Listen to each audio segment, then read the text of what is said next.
إن الله وملائكته يصلون على النبي يا أيها الذين آمنوا صلوا عليه وسلموا تسليما اللهم صل على سيدنا ومولانا محمد وعلى آل سيدنا ومولانا محمد وعلى آله وأصحابه وبارك وسلم كثيرا كثيرا.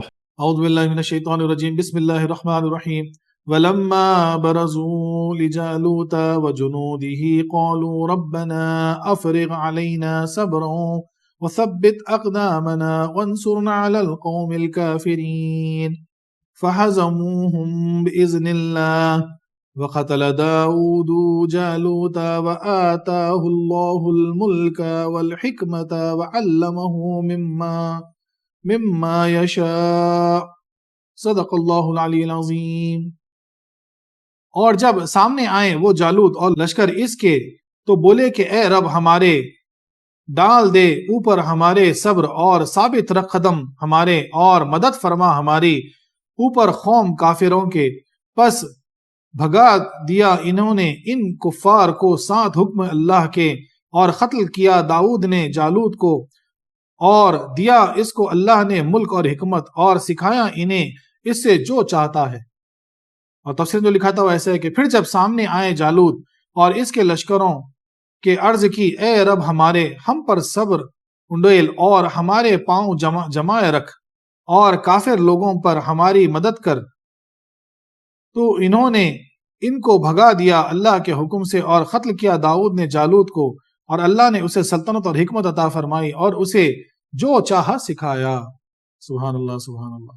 پچھلی آیت سے معلوم ہوا کہ مومنین بنی اسرائیل کے دو گروہ ہو گئے، ایک مرعوبین، دوسرے صابرین۔ اب فرمایا جا رہا ہے کہ صابرین کی تسکین سے مرعوبین بھی ہمت میں آگے آ گئے اور جالوت کے مقابلے حوصلے سے جم گئے۔ ولما برزو لجالوت وجنودہ، برزو براز سے بنا بمانے کھلا میدان، برز کے معنی ہیں کھلے میدان میں آ گیا یا کسی کے سامنے ہو گیا۔ کبھی چھپی حالت ظاہر ہونے کو بھی براز کہا جاتا ہے، جیسے برزو للہ جمیعا، یہاں پہلے معنی مراد ہیں۔ اسی سے مبارزت بنا یعنی جنگ میں اپنا مقابل طلب کرنا۔ اس کا فعل سارے مومن ہیں جو نہر پار کر آئے تھے، لام یا صلح کا ہے یا تعلیلیہ، یعنی جب یہ سارے لوگ جالوت اور اس کے لشکر کے سامنے میدان میں آئے، یا جب کہ یہ لوگ جالوت اور اس کے لشکر کی وجہ سے میدان میں اترے، تو قالوا ربنا افرغ علینا صبرا، قالوا کا فعل بھی سارے مومنین ہے، کیونکہ صابرین کی تسکین دینے سے مرعوبین کے دل بھی قوی ہو چکے تھے۔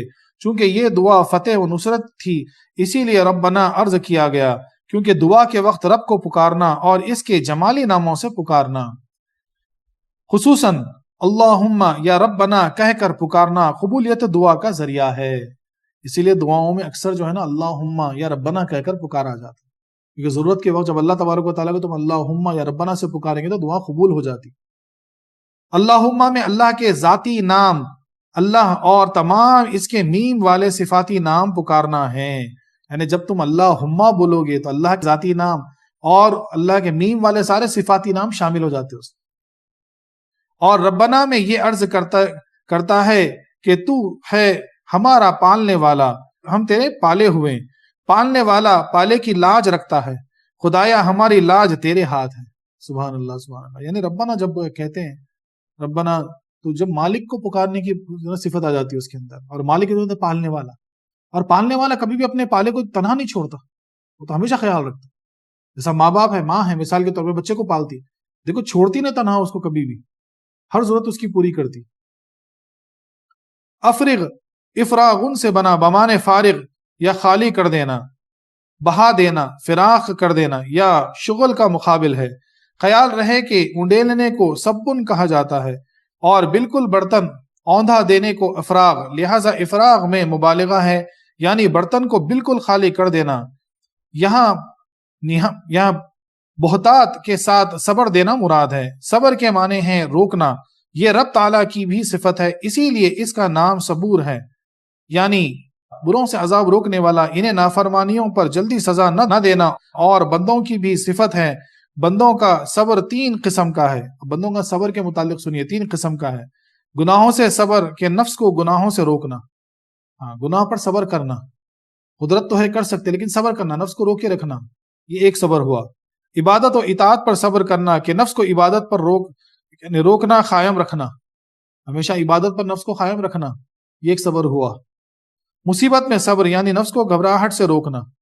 یہاں تیسری قسم کا صبر مراد ہے، کیونکہ گھبراہٹ تھی نا، اتنا بڑا لشکر سامنے تھا، تو یہ تیسری قسم کا صبر کا ذکر ہے، یعنی جنگ کی حالت میں دل کا قائم رہنا، لہٰذا صبر سے جنگ میں استقلال مقصود ہے، نہ کہ شکست پر صبر، کہ یہ دعا ہے نہ کہ بد دعا، یعنی اے مولا ہمیں خوب استقلال عطا فرما۔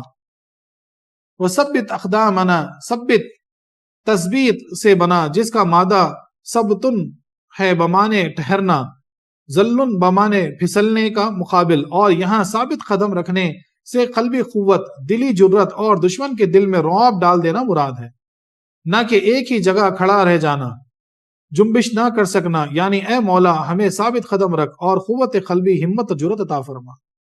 وانصرنا علی القوم الکافرین، نصر بمانے مدد بھی آتا ہے اور فتح بھی، یہاں دونوں معنی بن سکتے ہیں۔ علی مقابلے کا ہے، دعا میں زیادہ اہتمام کرنے کے لیے علیہم نہ کہا گیا بلکہ صاف نام لیا، یعنی اے مولا ہمیں اس کافر قوم پر فتح دے یا ان پر ہماری مدد فرما۔ خیال رہے کہ علی نقصان کے لیے آتا ہے اور لام فائدے کے لیے۔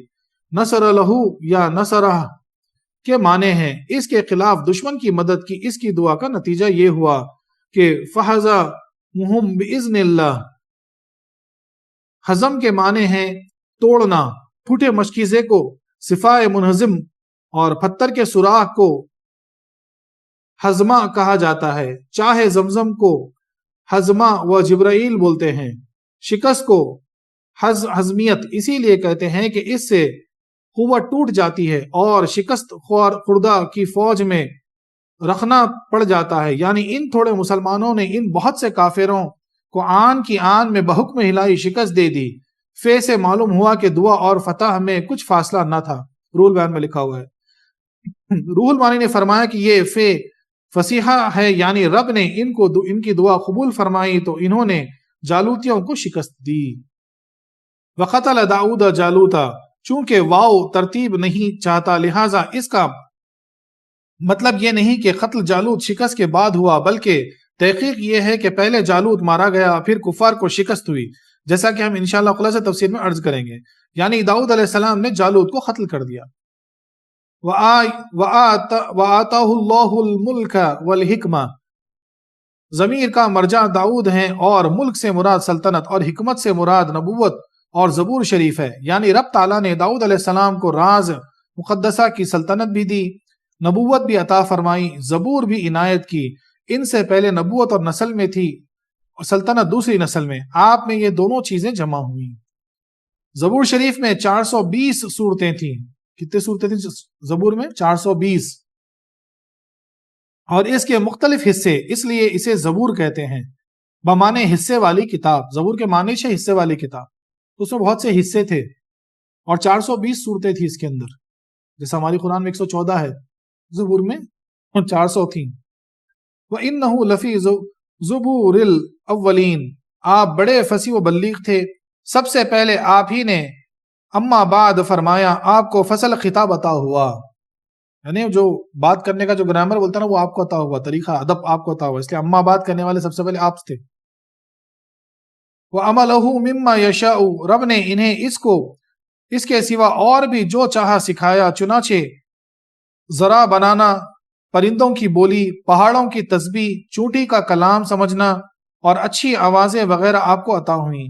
آپ کے ہاتھ مبارک میں لوہا نرم ہو جاتا تھا، آپ باوجود بادشاہ ہونے کے اپنے کسب سے کھاتے تھے کہ ذرا بنا کر فروخت کرتے، اس پر گزر اوقات فرماتے۔ خوشحالی کا یہ حال تھا کہ جب زبور شریف کی تلاوت فرماتے تو جنگلی جانور اور پرندے آپ کے ارد گرد جمع ہو جاتے، بہتا پانی رک جاتا، ہوا ٹھہر جاتی۔ روح المانی میں لکھا، بولے اب تک ہم پڑھے کہ جو ہے نا نبوت لاوی کی نسل میں تھی، سلطنت یہودا کی نسل میں تھی، داؤد علیہ السلام کو دونوں عطا ہوئی، آپ کو سلطنت بھی عطا ہوئی، نبوت بھی عطا ہوئی، آپ کو کتاب بھی عطا ہوئی، آپ یعنی رسول کتاب والے نبی پہ آپ جو ہے نا صاحب کتاب ہوئے، اور زبور بھی ایسی کتاب تھی کہ بہت بڑی، 420 صورتیں تھی اس کے اندر، کئی اس کے حصے تھے، اور آپ کو جو ہے نا جانوروں کی بولی، پہاڑوں کے ذکر، یعنی پہاڑ جو ذکر وغیرہ کرتے وہ بھی آپ سن لیا کرتے تھے. اور جب آپ کو اللہ تعالیٰ نے اتنی پیاری آواز دی تھی، جب آپ زبور پڑھتے تھے تو جنگلی جانور، پرندے سب بیٹھ کے سنتے تھے، یہاں تک کہ بہتا پانی رک جاتا تھا، چلتی ہوا رک جاتی تھی. سبحان اللہ سبحان اللہ. تصور تو کرو کیا آواز ہوگی. سبحان اللہ. عرض کہ رب نے انہیں بہت نعمتیں عطا فرمائی، ممکن ہے کہ یہ نعمتیں قتل جالوت کے انعام اور صلح میں عطا کی گئی ہوں. خلاصہ یہ ہے کہ جب مومنین جالوت اور اس کے لشکروں کے مقابل میدان میں آئے اور مقابلے میں صفیں دروست کیے تو انہوں نے رب سے 3 دعائیں مانگی. ایک یہ کہ اے مولا ہمیں جنگ میں استقلال اور صبر عطا فرما. دوسرا یہ کہ ہمارے دل میں جرت پیدا کر جس سے ہم ثابت قدم رہیں. تیسرا یہ کہ ہمیں ان کافروں پر فتح عطا فرما. لہٰذا ان تھوڑوں نے بحکم الہی ان بہت سے کافروں کو آنن فانن شکست دے دی، اور داؤد علیہ السلام نے جو بہت کم سن تھے جالوت جیسے جابر بادشاہ کو قتل کر دیا، اور رب نے داؤد علیہ السلام کو سلطنت، نبوت، کتاب سبھی کچھ عطا فرمایا، اس کے علاوہ اور جو چاہا سکھایا. سبحان اللہ سبحان اللہ. خیال رہے کہ اس دعا میں نہایت نصیب ترتیب اور بہت نکات ہیں، اسی لیے اکثر یہ دعا بھی جو ہے نا بولی جاتی، بہت دعائیں کی جاتی. ایک، حق تعالیٰ کو رب کہہ کر پکارنا کیونکہ پالنے والا اپنے پالے کی امداد فرماتا ہے. دوسرا، افرغ فرمایا یعنی بے شمار استقامت عطا فرما کہ کبھی ہم نہ گھبرائیں. تیسری بات، اللہ کہہ کر یہ اشارہ کیا کہ آسمانی صبر اور استقامت ہم پر بھیج. چوتھا، میدان جنگ کو پھسلنی زمین قرار دیا، ایسے موقع پر لاٹھی وغیرہ کی ضرورت پڑتی ہے. عرض کیا کہ ہمیں توفیق کے آسے سے اس میدان میں ثابت قدم رکھ کہ پھسل نہ جائیں، چونکہ جنگ کے وقت پہلے استقامت پھر ثابت قدمی ضروری ہے اور اس سے مقصود فتح ہے. اس ترتیب سے انہوں نے دعا کی. علماء فرماتے ہیں کہ اللہ تعالیٰ ایک ہے مگر اس کے نام بہت، کیونکہ لوگوں کی حاجتیں بہت ہیں، جیسی حاجت ویسا آئے ویسے ہی نام سے رب کو پکارے اور دعا کریں. محتاج اگر ہے تو یا غنی کہہ کر پکارے، اگر محتاجی ہے تو یا غنی کر کے دعا کرے. بیمار ہے تو یا شافی الامراض کہہ کر ندا کرے. دشمنوں میں گھبرایا ہوا ہو تو اسے یا قہار یا جبار کہہ کر پکارے. اس کے ناموں کی کثرت بھی رحمت سے ہے، مگر ربنا کہے کر یہ دعا کرنا بہت محبوب ہے. تو ربنا کہہ کے دعا کیا تھا، اللہ کو بہت محبوب ہے. جالوت عملیق ابن عاد کی اولاد سے تھا، بہت قد آور جوان تھا کہ اس کا سایہ 1 میل تک جاتا تھا. بڑا سخت جابر ظالم بہادر تھا. 1 میل تک مطلب بہت لمبا تھا، بہت بڑا تھا، جائنٹ بول سکتے. 300 رتل کا خود پہنتا تھا، یعنی 300 کلو بول سکتے. اس کا جو ہے نا اس کا ہیلمٹ تھا خالی، اور اکیلا لشکروں کو بھگا دیتا تھا، اسی لیے اسے جالوت کہتے تھے. بڑا جنگجو بہادر، لشکر اسلام میں بڑا جنگجو بہادر تھا. اب لشکر اسلام میں حضرت داؤد ابن عیشا بھی تھے جو کہ خزرعون ابن فارس ابن یہودا ابن یعقوب علیہ السلام کی اولاد تھے. وہ 313 پار ہوئے نا، اس میں داؤد علیہ السلام بھی تھے. درِ منصور میں لکھا ہوا ہے عیشا کے 7 بیٹے تھے، جن میں سے داؤد علیہ السلام سب سے چھوٹے، بکریاں چراتے تھے. عیشا اور ان کے 6 بیٹے نہر اردون پار کر کے جالوت کے مقابلے آ گئے تھے. اس وقت داؤد علیہ السلام بیمار تھے، آپ کا رنگ زرد تھا. جالوت نے بنی اسرائیل سے اپنا مقابل طلب کیا، مگر یہ لوگ اس کی قوت و جسامت اور شہزوری دیکھ کر گھبرا گئے. طالوت نے اعلان کیا کہ جو کوئی جالوت کو قتل کرے میں اپنی بیٹی اس کے نکاح میں دوں گا اور اپنا آدھا ملک بھی اسے بخش دوں گا، مگر کسی نے جواب نہ دیا. اب طالوت اپنی جو 313 کی جماعت تھی اس میں اعلان کرے، بولے بھائی جو بھی جا کے جالوت کو مارے گا بولے میری بیٹی سے اس کا نکاح کروں گا اور آدھا اپنی بادشاہت، آدھا ملک دے دوں گا. لیکن کسی نے جواب نہیں دیا، کیونکہ اتنا رعب، اتنا دبدبا اس کا بن گیا تھا جالوت کا، سب گھبرا گئے. تب طالوت نے اسماعیل علیہ السلام سے عرض کیا کہ رب سے دعا فرمائیں. آپ نے دعا کی تو وہی آئی کہ داؤد علیہ السلام جالوت کو قتل کریں گے. طالوت نے آپ سے عرض کیا کہ اگر آپ جالوت کو قتل کریں تو میں اپنی لڑکی آپ کے نکاح میں دوں اور آدھا ملک پیش کروں. آپ نے قبول فرمایا اور طالوت نے زرہ پہنا کر گھوڑا ہتھیار رد کر یعنی ساز و سامان کے ساتھ جو ہے نا آپ کو روانہ کیا. آپ کچھ دور گئے اور پھر خیال آیا کہ اگر رب مدد فرمائیں تو بغیر ہتھیار بھی کام ہو سکتا ہے. خیال آتے ہی لوٹ پڑے.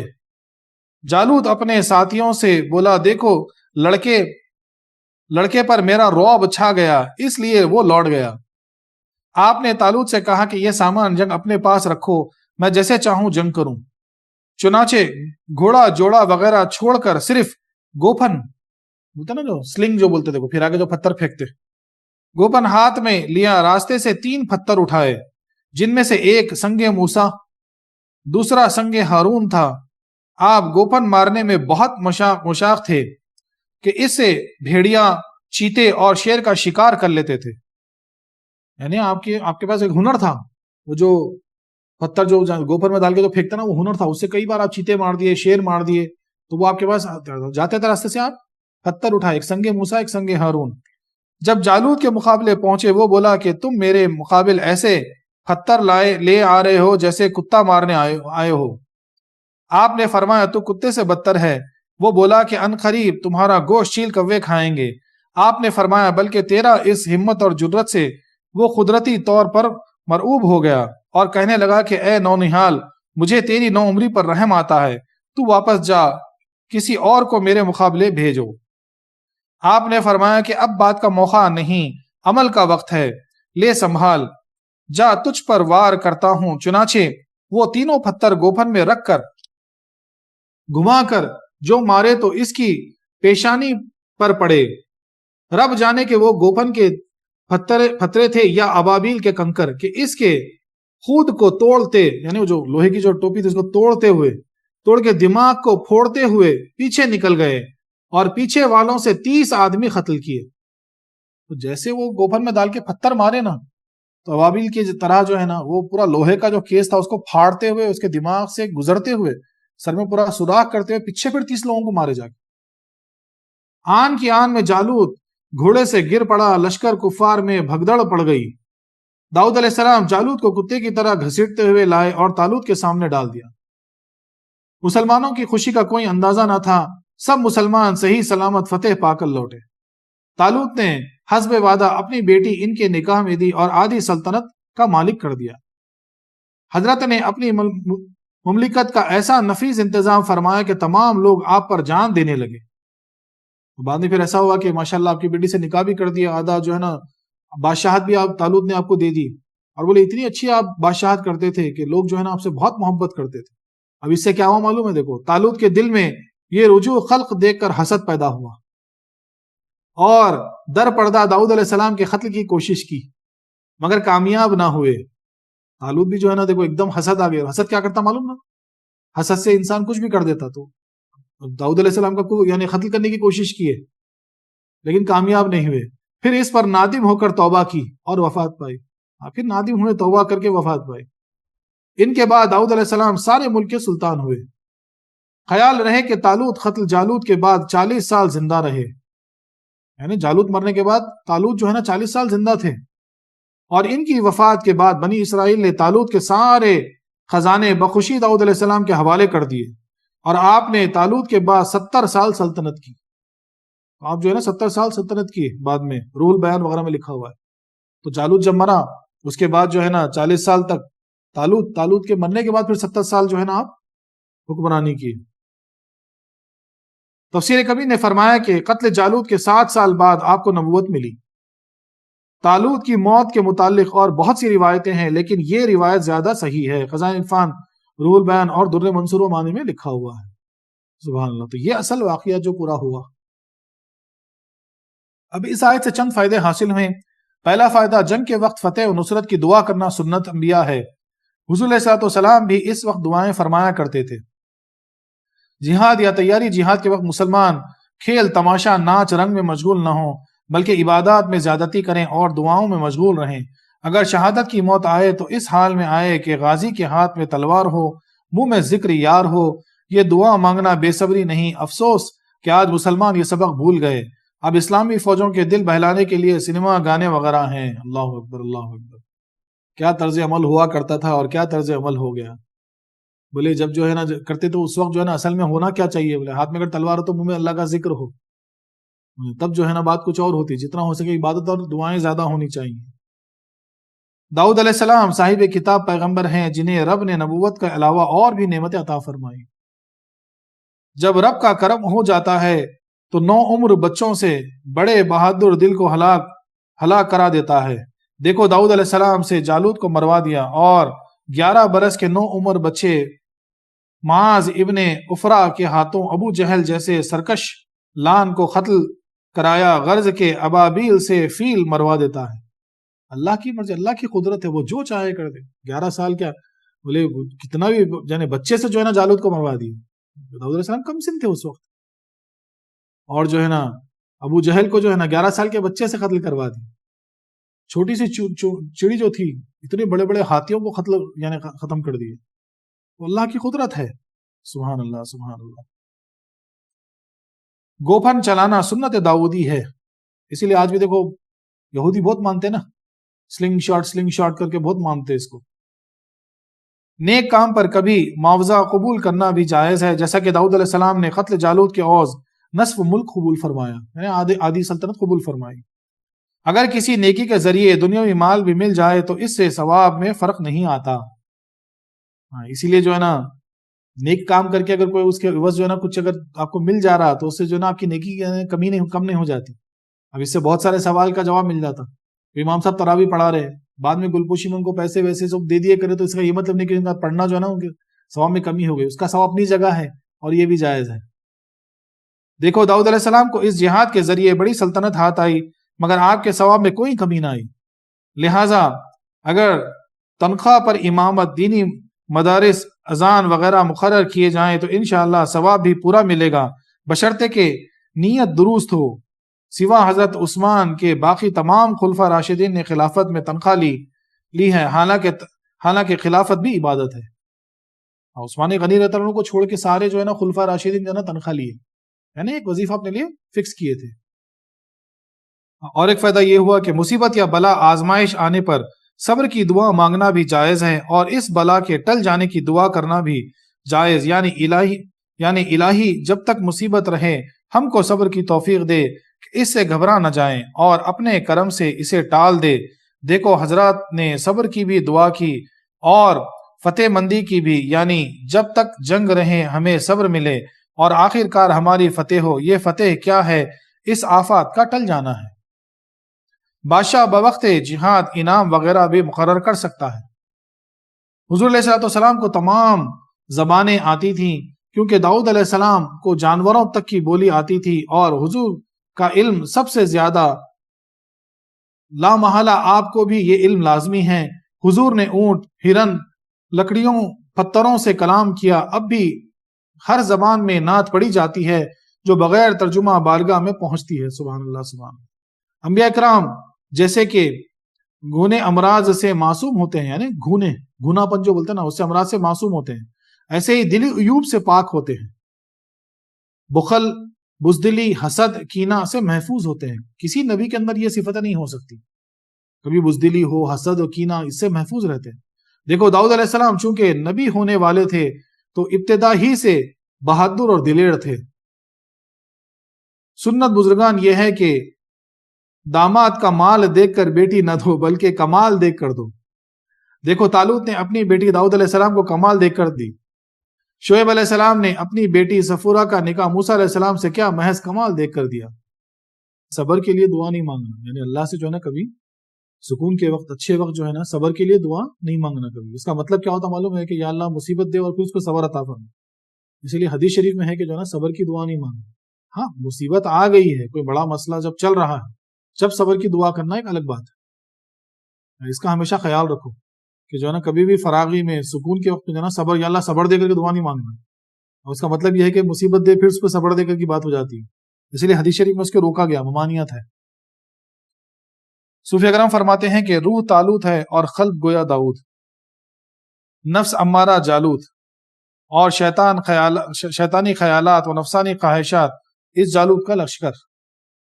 گویا روح نے اس جہاد نفس کے وقت رب سے دعا کی، مولا مجھے اطاعت پر استقامت اور خواہشات کے ترک پر صبر عطا فرما، اور دنیاوی مصیبتوں کے ہجوم کے وقت ثابت قدم رکھ، اور اس کافر قوم یعنی نفس امارہ اور اس کے مددگاروں پر فتح کامل نصیب فرما، کیونکہ اس ماراسین پر غالب آنا بغیر تیری مدد ناممکن ہے۔ رب نے اس کی دعا قبول کی اور داؤد قلب کی نے شریعت کو گوپن میں ترک دنیا، میلان عقبہ اور ترک ما سوا اللہ کے 3 پتھر رکھ کر تسلیم و رضا کے بازو سے اس گوپن کو گھما کر نفس کو مارا، جس سے نفس اور اس کے ساتھی یعنی گندے اخلاق اور خواہشات و شیطان کو ہلاک کر دیا۔ پھر رب نے اس داؤد قلب کو اپنی نیابت کا ملک اور الہامات کی حکمت عطا فرمائی اور اسے قرآنی اسرار اور رموز میں سے جو چاہا سکھایا، غرض کے جو کوئی ربانی انعام چاہتا ہے وہ پہلے نفسانی دشمن کو قتل کرے۔ سبحان اللہ سبحان اللہ، یعنی کیا پیاری بات ہے۔ اللہ تبارک تعالیٰ کیا فرماتے ہیں کہ جو ہے نا، یعنی صوفیہ کرام کیا فرماتے ہیں کہ روح جو ہے وہ طالوت ہے، قلب جو ہے وہ داؤد علیہ السلام کے برابر ہے، اور جو نفس امارہ ہے اندر وہ جالوت ہے، یعنی وہ بڑا جو ایک دم جو خطرناک جو بادشاہ تھا وہ جالوت نفس ہے، نفس امارہ ہے، اور اس کے جو نفسانی خواہشات، دنیاوی خیالات، شیطانی خیالات، یہ شیطان، یہ سارے جو ہے نا اس کے لشکر ہیں۔ اب جو ہے نا دعا کیا کی گئی کہ یا اللہ جو ہے نا مدد فرما، نصرت دے اس پر۔ اس وقت جو ہے نا قلب داؤد نے کیا کہ بولے اخلاص کے ساتھ اور ما سوا اللہ کے ہر چیز کو ہٹا کے، یعنی اللہ کے سوا ہر چیز کو ہٹا کے اپنے قلب سے، اپنے خیالات سے، وہ سب کو دنیاوی خواہشات کو ترک کر کے وہ ہتھیار سے جو ہے نا نفس مارا پر حملہ کیا، اور یہ تسلیم و رضا کے بازو سے، یعنی جو اللہ کی مرضی مجھے قبول ہے، یا اللہ میں تیری رضا میں راضی ہوں، تو اس کے جو ہے نا رضا کے ہاتھوں سے جو ہے نا اس میں وار کی اور اس نفس امارہ کو جو ہے نا ہلاک کیا۔ سبحان اللہ۔ تو تب کیا ہوا؟ پھر اس قلب داؤد پر جو ہے نا اللہ تعالیٰ نے سلطنت عطا فرمائی، اور وہ سلطنت کیا ہے؟ تو کچھ بھی مقام ہو سکتا ہے، وہ چاہے ولایت ہو، یعنی قطب ہو، غوثیت ہو، ابدال ہو، پتہ نہیں اور کیا کیا ہو، اللہ کی مرضی ہے۔ اور اسے قرآن سکھائے، قرآن کے راز بتائے، قرآن کے اسرار جو ہے نا اس پہ کھول دیے۔ سبحان اللہ سبحان اللہ۔ وآخر دعوانا